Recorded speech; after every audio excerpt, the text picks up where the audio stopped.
Hi everyone, today I'm going to show you how to activate track changes in your Excel worksheet or the whole workbook as entirely.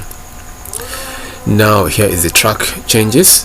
What track changes does is that it helps you to actually keep your Excel worksheet safe should you want to actually send it to a particular department or a manager to make changes to it.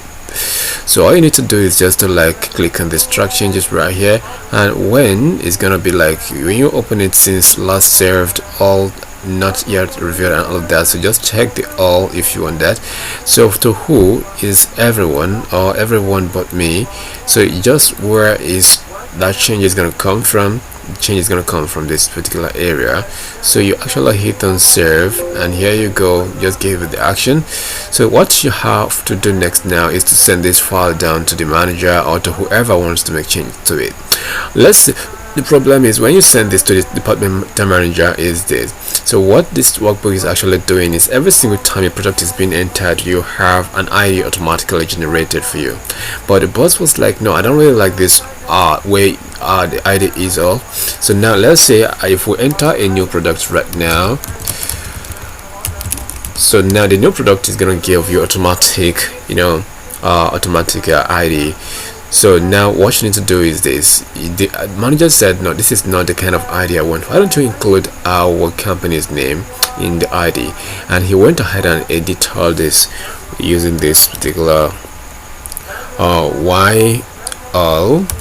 So I hit enter and actually committed it to everything. Okay, let's drag it down and show you a sample of how the ID should look like. So the ID should be the company's name, 2 letters of the company's name, 001LI, which is 2 letters from the first name of this particular product and all that.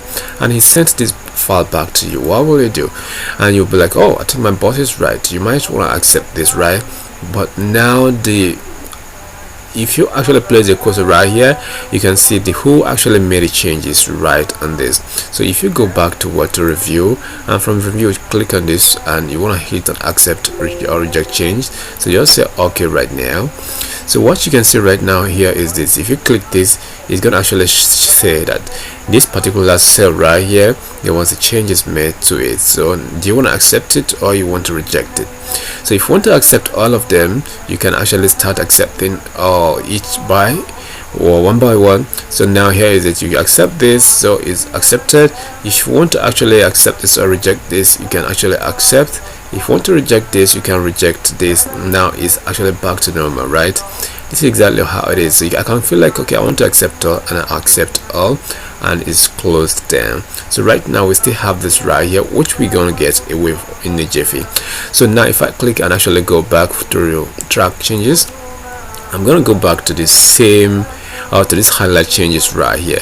So now I'm in highlight changes. If you don't want any of these changes any longer, you want to actually deactivate everything, you can click right here. But before we do that, just take a look at this. When I place my cursor, you can see who made changes is actually right here. But you want to see all the changes being made in one particular sheet. How we're going to do that? Click on Select, click on Review, and go to this and hit on this highlight changes right here. Now list changes on a new sheet. You're gonna have to click here and you hit here right now.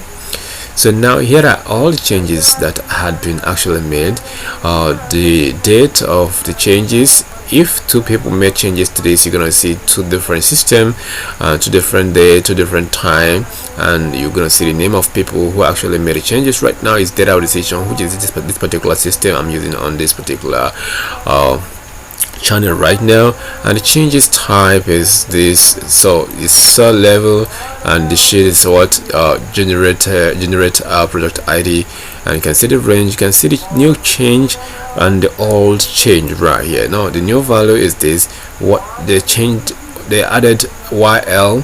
So here this is the old one and this is the new one. You can see all that. This is how it's going to list it out for you. So that is all about that. So if we now go back right here and we don't want any of this any longer, we want to actually remove everything, all you need to do is just to click back again and see how we can actually get it off.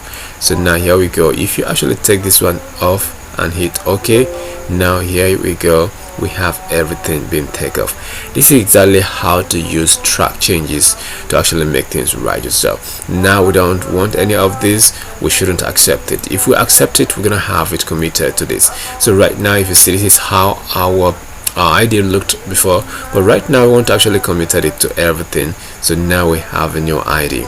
Now every single time we enter a new product, we're gonna have to see the ID automatically generated itself. So now if you want to learn how I actually made this, I'm going to be leaving a link below this video to show you how to get it an automatic ID generated or product ID generated. It can be for student as well. If you look at this is student student ID, student ID.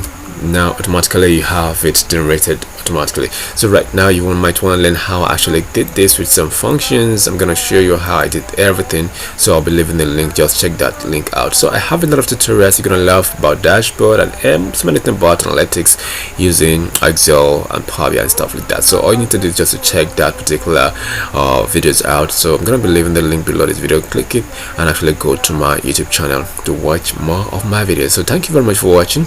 If you're still here, hit the subscribe button and hit on the like button as well. Thank you for watching.